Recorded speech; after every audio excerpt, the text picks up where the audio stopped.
खुला छोड़ रखा है। कितनी बार बोला इन बच्चों को दरवाजा बंद करके रखो, सुनते ही नहीं है। मस्ती कर रहे होंगे कहीं। कहाँ हो दोनों? प्रताप, मम्मा, मेधा, मेधा,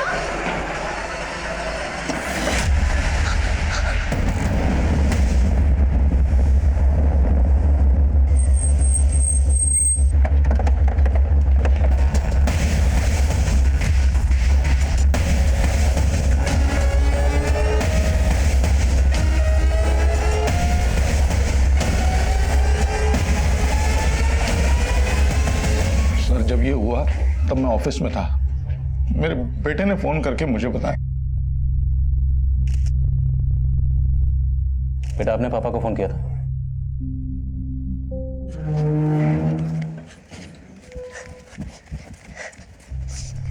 दीदी, दीदी मैं जीत गया। दीदी मैंने 49 मारे। दीदी। कौन आया था यहाँ पे? सर ये घर पे नहीं था और मेधा इतनी सदमे में है कि कुछ बता ही नहीं पा रही है सर। ये बच्ची के कपड़ों और जिस्म पे खून है। बेटा आपको कहीं चोट लगी है?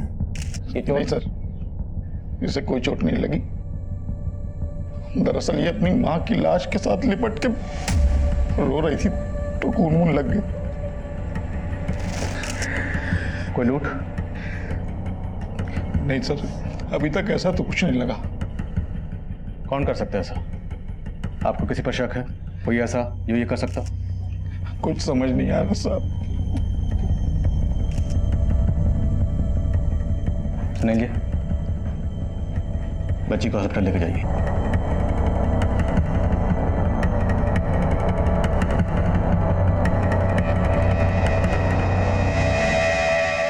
काफी ब्रूटल मर्डर है सर। मल्टीपल स्टैबिंग्स की गई हैं। घर में कोई मर्डर वेपन भी नहीं मिला। सर आसपास रहने वाले लोगों से पूछताछ की, किसी ने घर में किसी को आते जाते हुए नहीं देखा और ना ही किसी ने घर से चीखने चिल्लाने की कोई आवाजें सुनी। ना ब्रूटल मर्डर हुआ है, किसी ने कुछ नहीं देखा, कुछ नहीं सुना। कहीं ऐसा तो नहीं कोई कुछ छुपा रहा है? सर घर के बाहर कोई सीसीटीवी भी नहीं है। घर में कोई लूट भी नहीं हुई तो शायद दुश्मनी का एंगल हो। मियाँ बीवी के बीच के रिश्तों के बारे में पता करो और जितने सबूत मिले सब इकट्ठा करो। मैं हॉस्पिटल में जाकर बच्ची से मिलता हूँ। इस केस में बच्ची का बयान बहुत जरूरी है, शायद उसे कुछ याद आ जाए।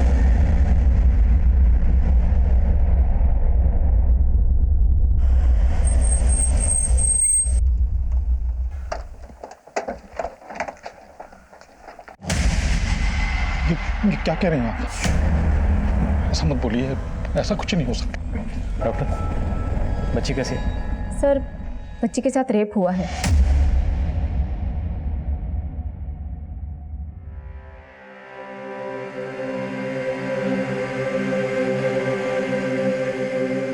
मैं समझ सकता हूँ इस वक्त आपके दिल पर क्या गुजर रही है, लेकिन मुजरिम तक जल्द से जल्द पहुँचने के लिए हमारा बच्ची से बात करना बहुत ज़रूरी था और बच्ची अभी बात करने की हालत में है नहीं। तो आप बताइए, जहन पर जोर डालिए, क्या कोई ऐसा था जिसकी आपकी बीवी या बच्ची पर बुरी नज़र थी? नहीं, ऐसा तो कभी महसूस ही नहीं हुआ कि ऐसा कुछ हो जाएगा। कुछ समझ में नहीं आ रहा सर।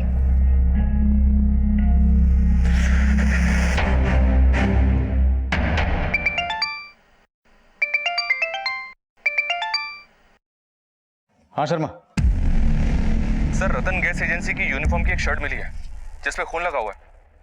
रतन गैस एजेंसी? जी हाँ सर, और ये खून काफी ताज़ा लगता है। शर्मा, उस कपड़े पर जो खून लगा है उसे बच्ची की मां नेहा के खून से मैच करवाओ। और एक बात, बच्ची के साथ रेप हुआ तो हो सकता है कि शायद बच्ची की मां नेहा के साथ भी रेप हुआ। देखते हैं पोस्टमार्टम रिपोर्ट क्या कहती है। Okay sir. सुनिए जी, क्या आपकी जान पहचान का कोई रतन गैस एजेंसी में काम करता है? रतन गैस एजेंसी? जी। नहीं सर, कोई पहचान वाला तो कोई नहीं। क्या बात है सर? आपके घर के पास एक कपड़ा मिला है रतन गैस एजेंसी का, जिस पर खून लगा हुआ। सर जान पहचान का तो कोई नहीं है, लेकिन सिलेंडर वहीं से आता है हमारा। आज सुबह ही नाश्ते पे हम लोग बैठे थे तो पृथक ने। ये क्या? ब्रेड? मम्मी, मैंने आपको आलू के पराठे बनाने के लिए बोले थे और आपने ब्रेड बटर दे दिया। अब मैं नहीं खाऊंगा। अभी यही खाना पड़ेगा क्योंकि गैस खत्म हो गई हीरो। गैस खत्म हो गई? अरे दोनों सिलेंडर खत्म हो गए क्या? मैंने आपसे कहा था ना गैस बुक करवा दीजिए, तो आप फिर भूल गए। अरे लेकिन मैंने तो करवा दिया था ना। अरे पर आई तो नहीं ना। कहीं ऐसा तो नहीं सर कि डिलीवरी देने वाले ने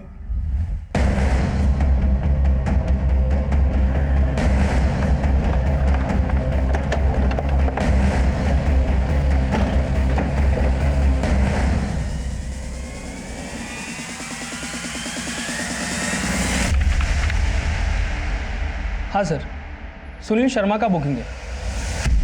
डिलीवरी देने कौन गया था? सर उनकी डिलीवरी तो अभी पेंडिंग है, हम तो 2 दिन बाद देने वाले थे। ठीक है, तो आज केशव विहार एरिया में तुम्हारी एजेंसी का जो जो डिलीवरी बॉय गया था उन सब की डिटेल्स दो मुझे। ठीक है सर।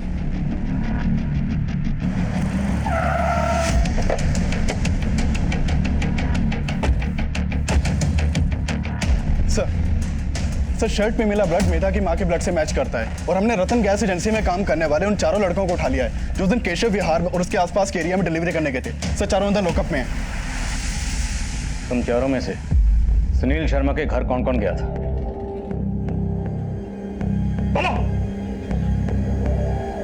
सर सुनील शर्मा के घर का सिलेंडर हमें डिलीवरी करने को नहीं मिला था सर। डिलीवरी देने नहीं गए थे, वहां गए थे कांड करने। कौन गया था? तुम गए थे? नहीं सर, मैंने कुछ नहीं किया सर। इतना तो हमें पता है, गया तो तुम चारों में से कोई एक था, लेकिन एक दूसरे को बचाने की कोशिश करोगे तो चारों के चारों फंसोगे। सोच लो। सिंह, सब अपने दिमाग पर जोर डाल लें, लेकिन इनका दिमाग चल नहीं रहा। जरा अपना जोर दिखाओ इन्हें।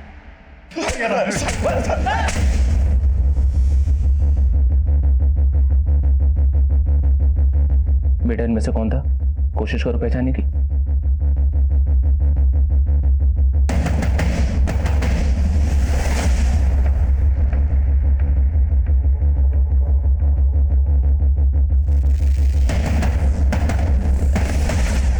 मेरा बेटा कौन था वो? बोलो बेटा। मेधा बहुत गहरे सदमे में थी। उन सिलेंडर डिलीवरी बॉयज में से उसने किसी को आइडेंटिफाई नहीं किया और उनमें से भी किसी ने गुनाह कबूल नहीं किया। उस वक्त हम अंदाजा लगा रहे थे कि मेधा के साथ साथ उसकी मां का भी रेप हुआ होगा, पर पोस्टमार्टम रिपोर्ट ने हमारी थ्योरी बदल दी। सर पोस्टमार्टम रिपोर्ट के मुताबिक मेधा की मां का रेप नहीं हुआ, उसका मर्डर हुआ दिन में 3 बजे के आसपास, और ये फुटेज ढाई बजे की है, जब ये बंदा मेधा के घर से थोड़ी दूर एक सीसीटीवी में कैप्चर हुआ। रिवाइंड करो।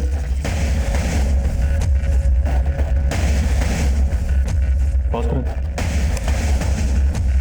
इसने रतन गैस एजेंसी की शर्ट पहनी है। जी हाँ सर, लेकिन इसकी कद काठी रतन गैस एजेंसी के डिलीवरी बॉय से काफी अलग है। उन सभी की एलिबाई चेक की मैंने सर, उस दौरान वो दूसरे एरियाज में थे। तो फिर ये कौन है?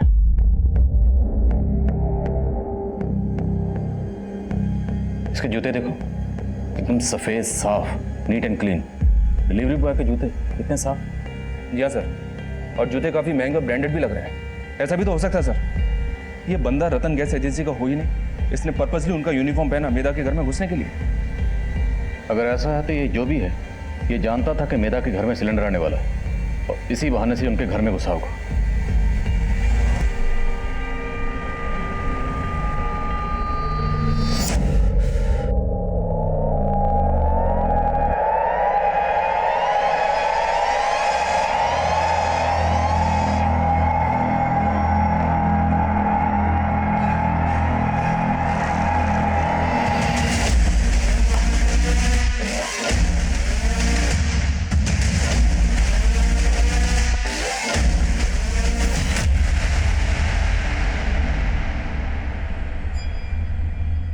बोलो बेटा, कि यही है जिसने आपकी मम्मी को मारा था?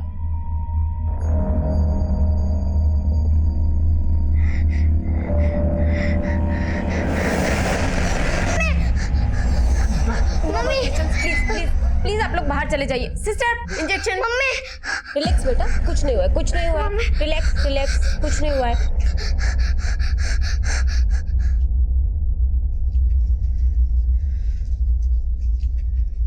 ये है मैडम जी दुकान, एकदम प्राइम लोकेशन पर है और आजू बाजू देखिए मोहल्ला भी है हमारा, तो अच्छी खासी चलेंगी। मैं भी ताला खोल के दिखाता। अरे भी चाबी भूल गया मैं। आप 2 मिनट रुकिए, मैं जल्दी से चाबी लेके आता हूँ। भैया थोड़ा जल्दी, बच्चे घर पर अकेले बस हैं। यूं गया और यूं आया, बस 2 मिनट।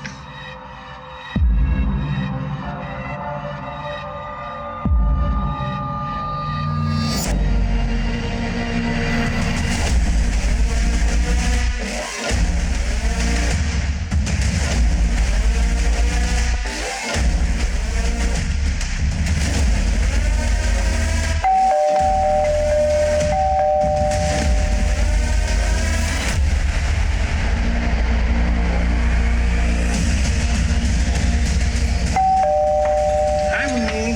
Hi uncle.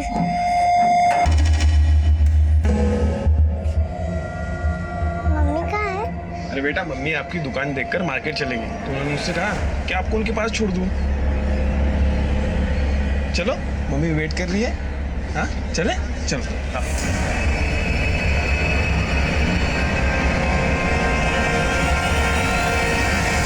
सर इसे देखकर मेधा जिस तरह से घबराई, उससे ये तो साफ होता है कि मेधा का रेप और उसकी माँ का मर्डर इसी ने किया है। पर मेधा के पेरेंट्स के बैकग्राउंड में ऐसा कोई भी एंगल नहीं मिला जिसके पीछे क्राइम का मोटिव हो। शर्मा, घर में 2 लोग थे, 12 साल की बच्ची मेधा और 32 साल की उसकी माँ नेहा।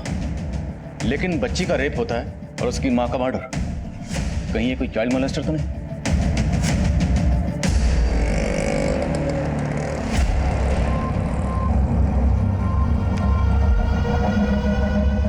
अंकल, आपने तो बोला था कि मम्मी ने मुझे मार्केट में बुलाया, पर आप मुझे कहाँ लेकर चल रहे हो? अरे बस पहुंच ही गए बेटा, हम पास में ही हैं यहाँ पर। चलो चलो। इस फोटो को सभी थाने में भेजो और पिछले दिनों जितने भी चाइल्ड मोलेस्टेशन और रेप के केसेस फाइल हुए हैं, सभी के बारे में पता करो। हो सकता है कोई सीरियल चाइल्ड मोलेस्टर हो और हमें उन केसेस से इस तक पहुंचने की कोई लीड मिल जाए। Right sir.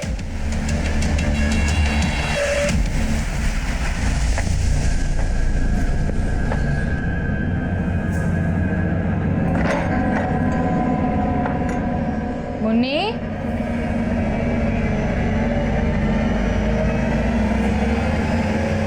मुन्नी, मुन्नी। भाई साहब, आपने मुन्नी को देखा क्या? नहीं। मुन्नी, बेटा आप लोगों ने मुन्नी को देखा कहीं पर? नहीं। मुन्नी।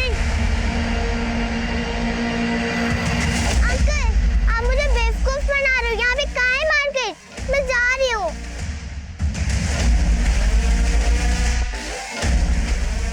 भाई साहब, आपने एक छोटे बच्चे को देखा क्या?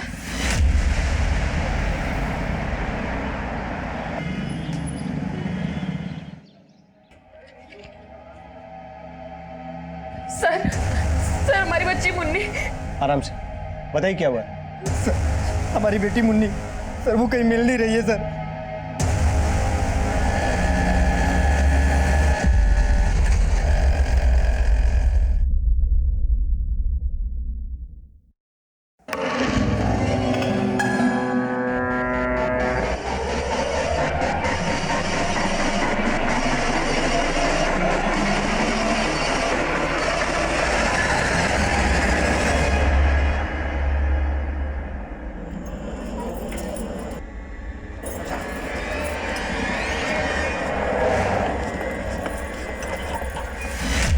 सर मैंने उस वाइट शूज वाले आदमी का सीसीटीवी इमेज दूसरे थानों में भेजा। उससे रिलेटेड तो कोई भी अपडेट सामने नहीं आया, पर उन थानों से भी चाइल्ड मोलेस्टेशन और रेप के ऐसे कई केसेस सामने आए हैं जो अभी तक सॉल्व नहीं हुए हैं। एक खास बात और है सर, इन सभी केसेस में वारदात थर्सडे को ही हुई है। थर्सडे को? ये बच्ची मेधा का रेप और उसकी माँ का कत्ल भी थर्सडे को ही हुआ था ना? जी हाँ सर, मेधा और उसकी माँ के केस के बाद रामनगर थाने से मुन्नी नाम की एक बच्ची का केस भी सामने आया। इस बच्ची के साथ सिर्फ रेप नहीं हुआ सर, इसका मर्डर भी किया गया, वो भी पिछले थर्सडे को ही। ये थर्सडे का कॉमन कनेक्शन किसी सीरियल मोलेस्टर की तरफ इशारा करता है। शर्मा, अभी तक जितने भी केसेस सामने आए सबकी डिटेल पता करो और मैं रामनगर जाकर इस बच्ची मुन्नी का केस इन्वेस्टिगेट कर रही टीम से मिलता हूँ।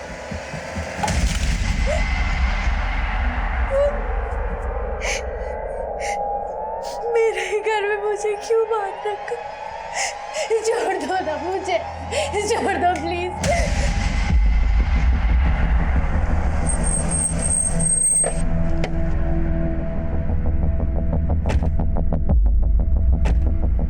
सर, मुन्नी के पापा अपने लिए किराए पर एक दुकान देख रहे थे। उसी शाम वो आदमी घर पर आया था।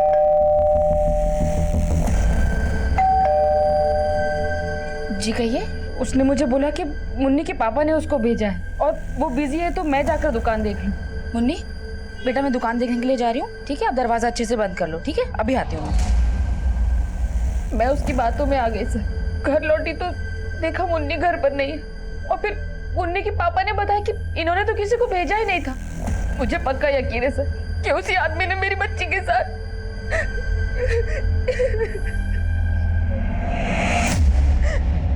सर, उस आदमी ने जो दुकान मुन्नी की माँ को दिखाया था उसका ओनर रेंट पे दुकान देने वाला ही नहीं था। हमने इस एरिया के सारे ब्रोकर्स को इन्वेस्टिगेट करके देखा, हमें लगता है वो आदमी इस एरिया का था ही नहीं।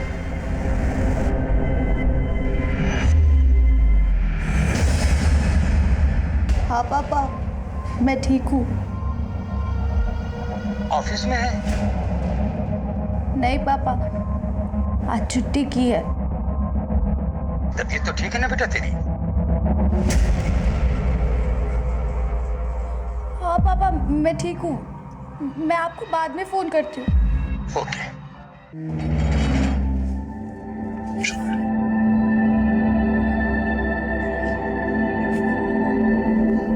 बेटा आ जाओ।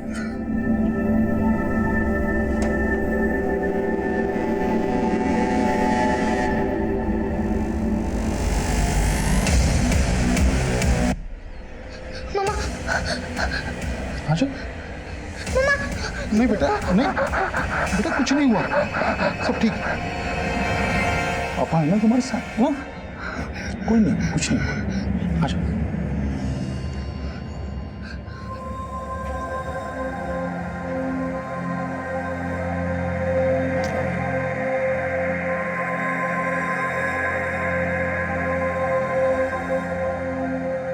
पृथक, मेधा, हम बाजार जा रहे हैं।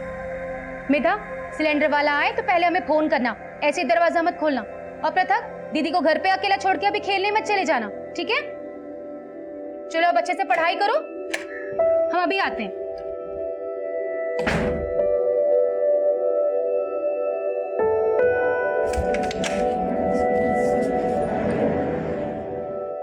दीदी दीदी, मैंने आपको बताया था ना कि मेरा मैच है।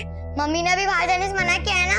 बुलाओ। नहीं नहीं नहीं, प्लीज दीदी जाने दो ना, मेरा मैच खेलना जरूरी है। और दीदी प्लीज जाने दो ना, प्लीज प्लीज प्लीज जाने। ठीक है जा, लेकिन मम्मी के आने से पहले आ जाना। पक्का? थैंक्स दीदी।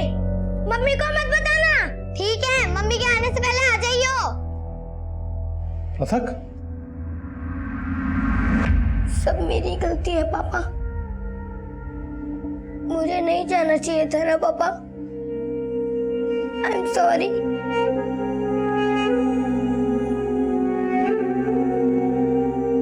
मेधा के घर में सिलेंडर आने वाला था तो कातिल सिलेंडर डिलीवरी बॉय की यूनिफॉर्म पहन के उनके घर में घुसता है। मुन्नी के माँ बाप दुकान ढूंढ रहे थे तो कातिल ब्रोकर बनकर उनसे मिलता है।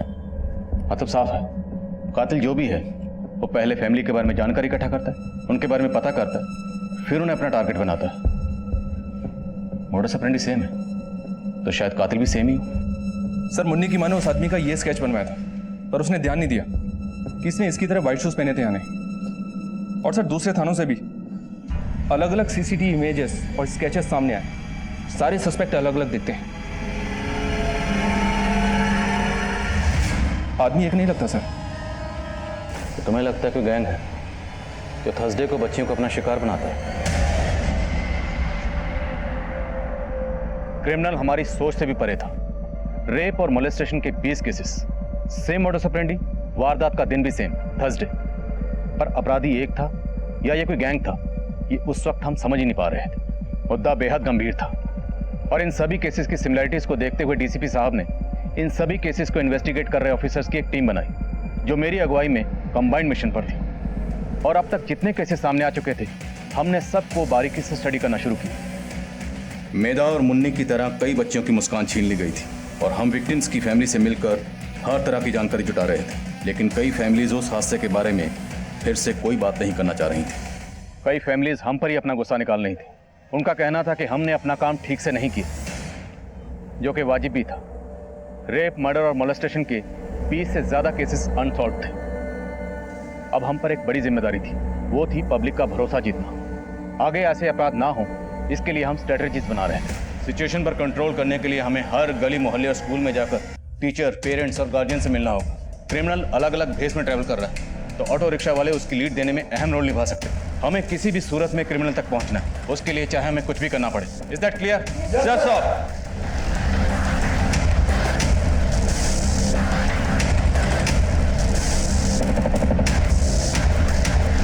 क्रिमिनल से सजग और सतर्क रहने के लिए हमने 10,000 से ज़्यादा पैम्फलेट्स दिल्ली और उसके आसपास के एरियाज में डिस्ट्रीब्यूट करवाए। हमारी टीम्स पर्सनली लोगों को मिलकर आगाह कर रही थी कि अगर वो कहीं भी कोई भी संदिग्ध गतिविधि देखें तो तुरंत हमें इतला करें। लेकिन इन सारी कोशिशों के बावजूद क्रिमिनल तक पहुंचने का हमें एक भी स्ट्रॉन्ग क्लू नहीं मिला, और बच्चियां अब भी उस हैवान के साए से महफूज नहीं थी।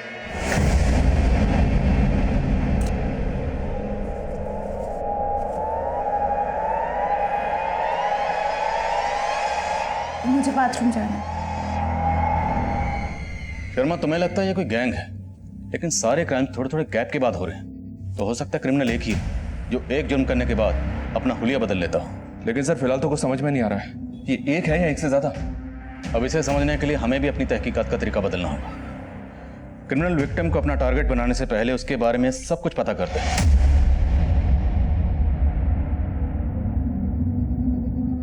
उसके घर वालों के बारे में पता करता है। तो जाहिर सी बात है उस एरिया में जाता होगा, घूमता होगा, रेकी करता होगा। एक काम करते हैं, उस फुटेज को एक बार फिर से स्टडी करते हैं। किसी ना किसी फुटेज में कुछ ना कुछ तो ऐसा जरूर कैप्चर हुआ होगा जिससे हमें कुछ क्लू मिल सके। लेकिन सर 20 केसेस हैं और इतना सारा फुटेज मुश्किल है, पर करना तो है। सीसीटीवी के साथ साथ हमें सभी एरियाज के डंप डाटा को स्टडी करना होगा। सारे क्राइम थर्सडे को होते हैं, तो क्रिमिनल एक है या गैंग है जो भी है, लेकिन शायद थर्सडे को उनकी छुट्टी रहती है। तो पता करो ऐसी कौन कौन सी मार्केट्स हैं, ऐसे कौन कौन से ऑफिसेस हैं जो थर्सडे को बंद रहते हैं। हमें सारी कड़ियाँ जोड़नी है। अब हमारा सबसे पहला काम यही आइडेंटिफाई करना है कि वो एक है या अनेक।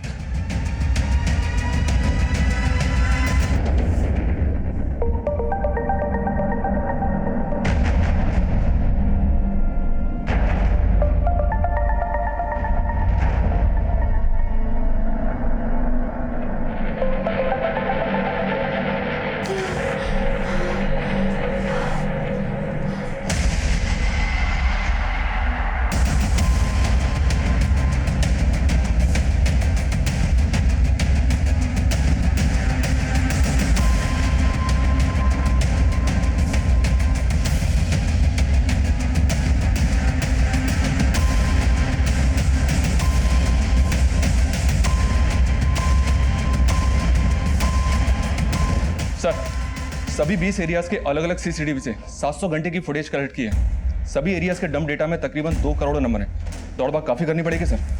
क्रिमिनल्स ने बहुत दौड़भाग की होगी, लेकिन शर्मा हमारी रेस तो अभी शुरू हुई और किसी भी सूरत में हमें उनसे आगे निकलना है।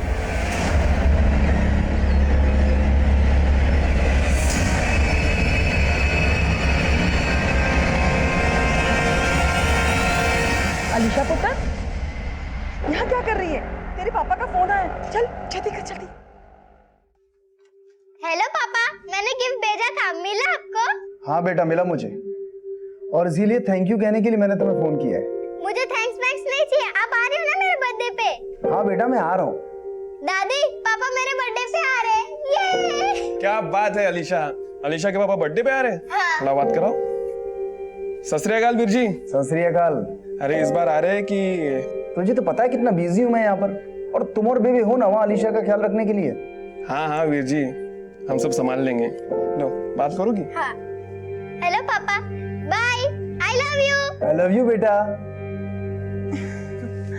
चल पुत्र, अपना ख्याल रखना, ठीक है? हाँ बेबी, आप भी अपना ख्याल रखना, ठीक है?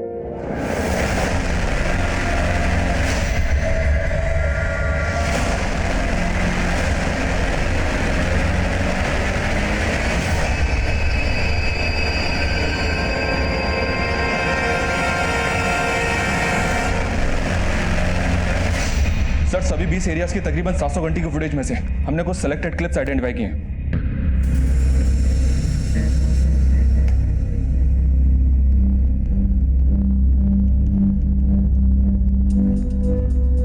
माना इन सारी क्लिप्स में क्रिमिनल का हुलिया अलग अलग है, लेकिन एक चीज कॉमन है, इसकी चाल।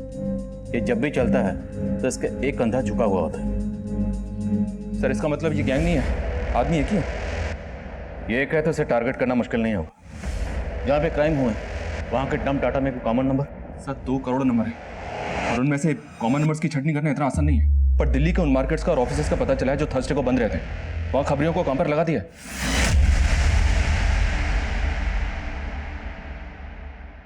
अलीशा पुत्र, क्या हो गया पुत्र?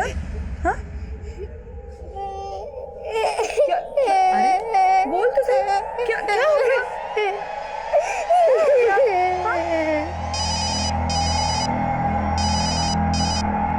हाँ बेबे। साहिल पुत्र, वो अलीशा।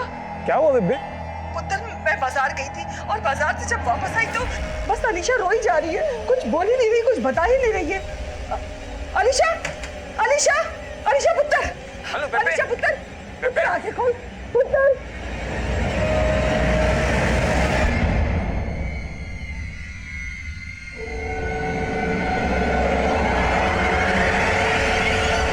डॉक्टर साहब, क्या हुआ अलीशा को?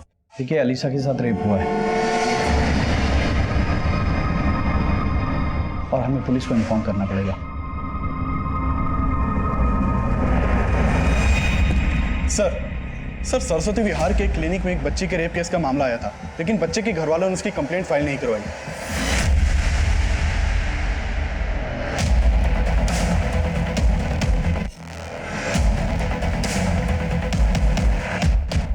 सर उस बच्ची का नाम अनीशा था, उसी के साथ रेप हुआ था।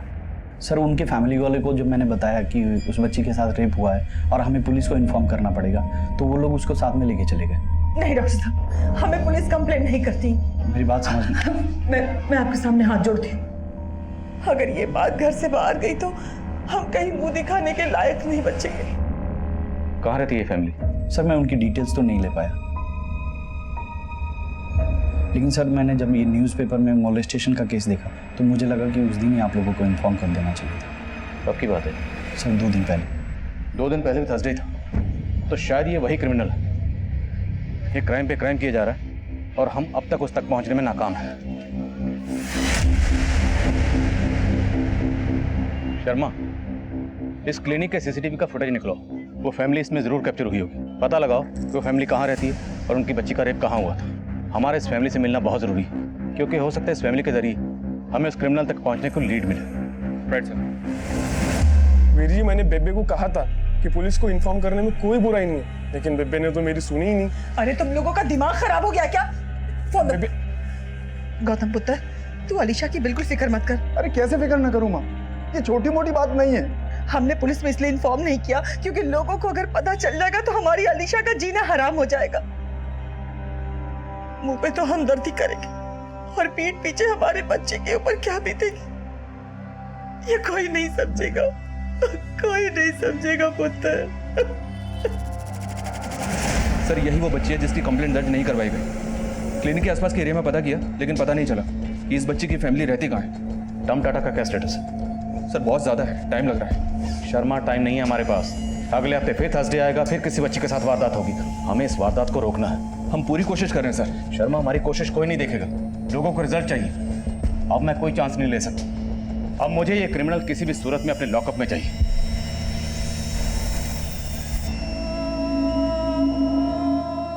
बेटा, बेटा रेडी नहीं हुई अभी तक?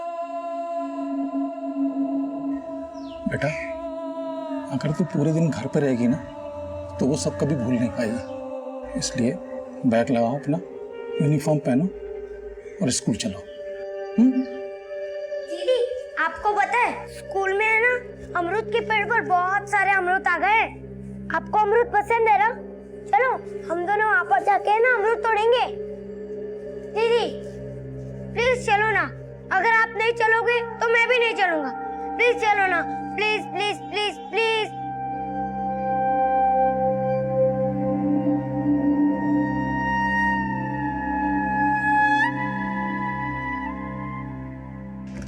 सर उस फैमिली का पता चल गया है जिन्होंने पुलिस कंप्लेंट फाइल नहीं की थी। उस बच्ची का चाचा एक शोरूम में सेल्समैन था। एक आदमी ने उसकी पहचान की और उस शोरूम से उसकी फैमिली के घर का एड्रेस मिल गया।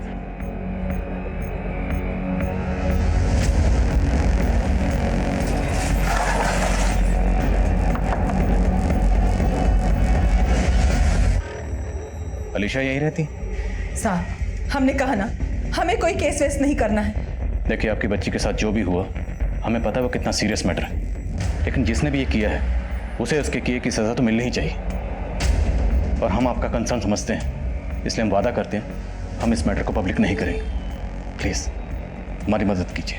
लेकिन आप लोग अलीशा से तरह तरह के सवाल करेंगे और वो बच्ची फिर से वो सब याद करके परेशान हो जाएगी। देखिए साहब, हम आप लोगों के सामने हाथ जोड़ते हैं, चले जाइए आप लोग यहाँ से, चले जाइए।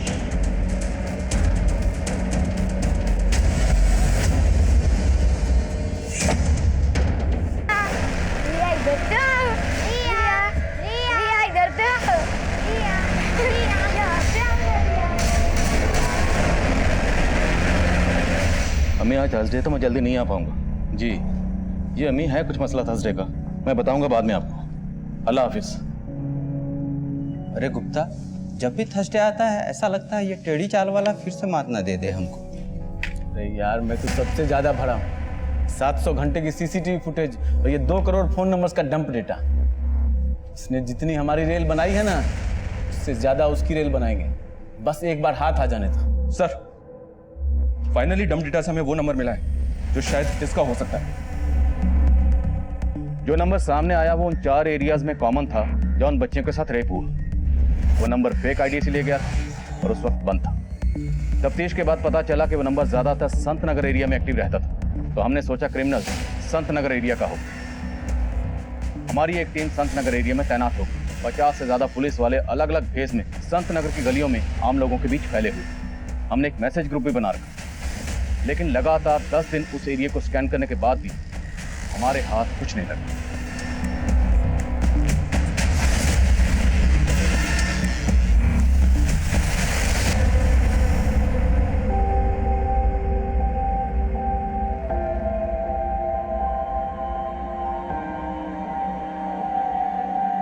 शर्मा, हाँ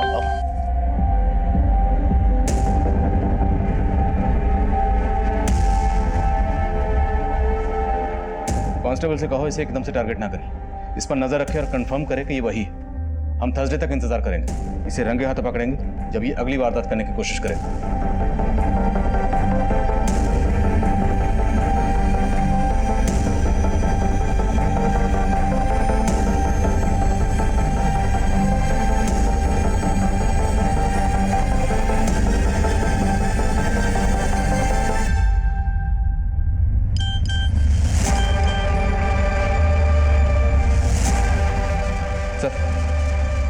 फोटो देखिए।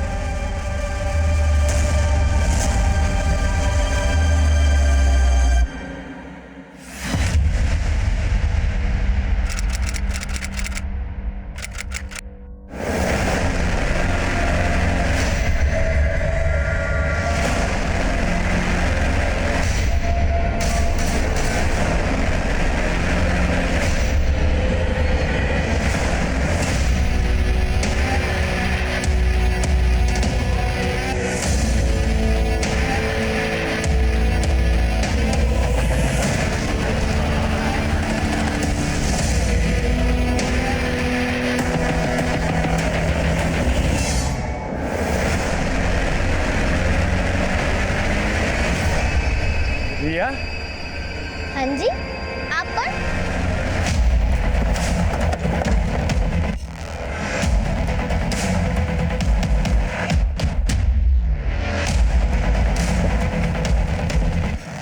इनकी मुंह की पट्टी और हाथ खोलो जल्दी।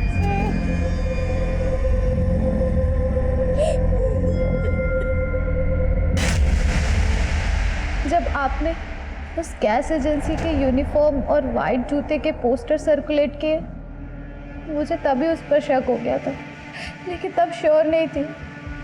लेकिन जब उसने मेरे साथ, छोड़ना नहीं सर उसको, बिल्कुल मत छोड़ना।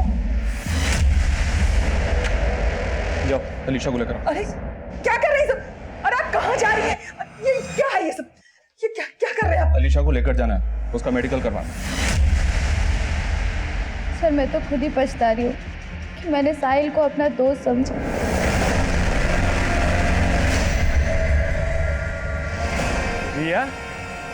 हाँ जी, आप कौन?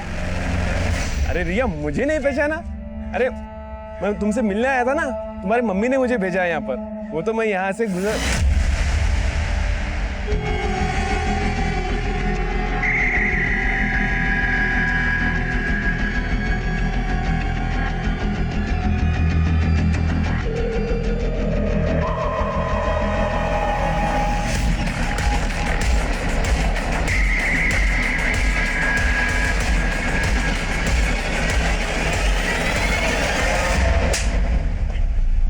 जिस शोरूम में तू काम करता था वो थर्सडे को बंद रहता है और ये सारे कांड थर्सडे को ही हुए।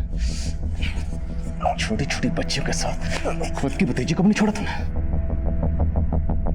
आज मैं पापा को बोलूंगी मेरे बर्थडे के दिन तेरे दोस्त लेके आए, तो मेरे पास दो हो जाएंगे, ठीक है? तेरी फ्रॉक भी चेंज करनी है आज मुझे। बेबे कहाँ गई बेटा? वो तो मार्केट गई है। ठीक है ना, आज तुझे मैं न्यू फ्रॉक पहनाऊंगी।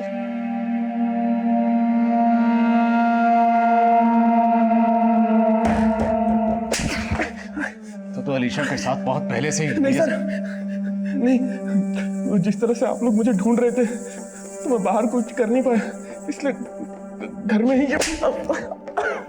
छोटी छोटी बच्चियों के साथ, और वो लड़की जिसे तूने उसी के घर में बंदी बना कर रखा हुआ था? क्यों?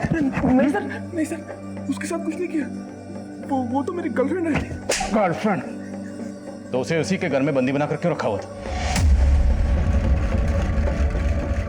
सर गर्लफ्रेंड तो शौक के लिए बना रखा था, लेकिन वो चाइल्ड पोर्न देखने की गंदी आदत की वजह से मेरा दिमाग खराब हो गया था। छोटी बच्चियों के अलावा मुझे कुछ दिखाई ही नहीं देता था। छोटी बच्चियों के अलावा तुझे कुछ दिखाई नहीं देता था? वो तेरी गर्लफ्रेंड, वो बच्ची थी, हाँ? उसे क्यों बंदी बनाकर रखा? सर उसे मुझ पर शक हो गया था और मैं सोचा कि जब तक सारा मामला ठंडा नहीं हो जाता तब तक उसे बंदी बना के रखो। बाद में उसे भी। हाँ? और कितनी बच्चों के साथ की ये गंदी हरकत? 3 साल से महीने में 2 या 3 बार।